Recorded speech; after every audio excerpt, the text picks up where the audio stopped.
ان کا تو پروگرام لگتا یہ کہ سمجھتے ہیں شاید کوئی 50 سال نون لیگ نے نہیں اترنا. ان کو صرف میں اتنا کہوں گا دیکھیں یہ وقت کی بات ہے, اللہ تعالیٰ نے فیصلہ کر دیا اوپر کس نے آئندہ حکومتیں کرنی ہیں, لیکن میں صرف اتنا کہوں گا دیکھیں آپ ایک پروگرام اس پہ کریں اپنا میر صاحب, سیاستدانوں سے یہ ایک سوال کریں جو 20-30 سال سے حکومتوں میں ہیں یا ایم این ایز ہیں, ایم پی ایز ہیں, آپ سیاست کیوں کر رہے ہو؟ اس لیے کہ آپ وہ کہتے ہیں ہم عبادت کر رہے ہیں. دیکھیں آپ ان سے ان کی ویژن پوچھیں, آپ سیاست 20 سال بعد آپ پاکستان کو کہاں دیکھ رہے ہو؟ آپ سیاست کیوں کر رہے ہو؟ صرف اس لیے کر رہے ہو کہ آپ نے اپنی پتھارے داری قائم رکھنی ہے.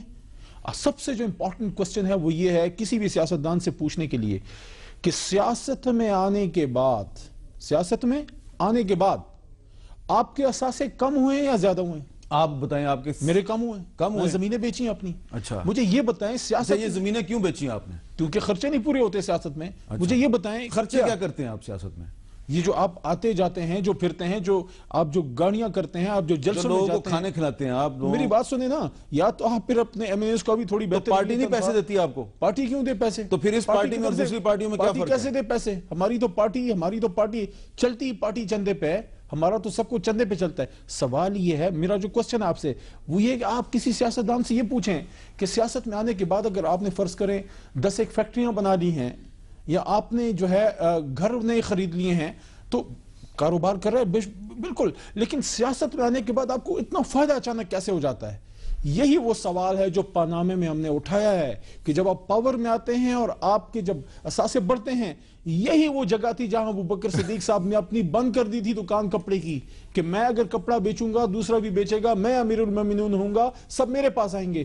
یہ وہ تو اب آپ کہہ رہے ہیں کہ بہت سے سیاستدان جو ہیں وہ سیاست اس لیے کرتے ہیں تاکہ وہ مزید پیسے کمائیں, اپنی پوزیشن برقرار رکھنے کے لیے, اپنی طاقت برقرار رکھنے کے لیے. تو ابھی تھوڑی دیر پہلے آپ کہہ رہے تھے کہ سیاستدانوں پہ آپ بہت زیادہ تنقید کرتے ہیں, ابھی آپ نے خود ہی پول کھول دیا. یہ آپ کے پورے ملک کی یہ حالت ہے. آپ مجھے یہ بتائیں, کسی ینگ آدمی سے پوچھیں, میں کسی کو نہیں میں ڈسکریڈٹ کر رہا, why are they going to different forces, یا آپ سی ایس ایس کیوں کرنا چاہتے ہیں؟ پوچھیں نا ان سے سی ایس ایس کیوں کرنا چاہتے ہیں. بہت سے لوگ آپ کو یہ جواب دیں گے کہ وہ طاقت حاصل کرنا چاہتے ہیں. کیوں؟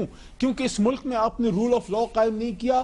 امیج ایک عام آدمی کے ذہن میں چھوٹی سی بات, چھوٹی آپ کے پاس طاقت نہیں ہے تو آپ سروائیو بھی نہیں کر سکتے اس ملک میں. دیکھیے گزارش یہ ہے کہ پیسے جائز ہونے چاہیے, اب کوئی بھی آپ کا پروفیشن ہو, اور یہ جن پہ الزام لگا ہے وہ پاکستان کے بڑے انڈسٹریلسٹ تھے, نون انڈسٹریلسٹ, اور وہ 1970s میں ایشیا کے سب سے بڑے سٹیل مینوفیکچرر تھے, اور یہ کوئی وہ آج بزنس میں نہیں. اور ایک اور دیکھیے حضرت عثمان, میری بات, حضرت عثمان نے بھی خلافت کی ہے, نعوذ باللہ رضی اللہ تعالیٰ. ہم کوئی ان کو, میں کوئی ایگزامپل اس لیے نہیں دے رہا کہ کوئی جوڑ رہا ہوں چیزوں کو.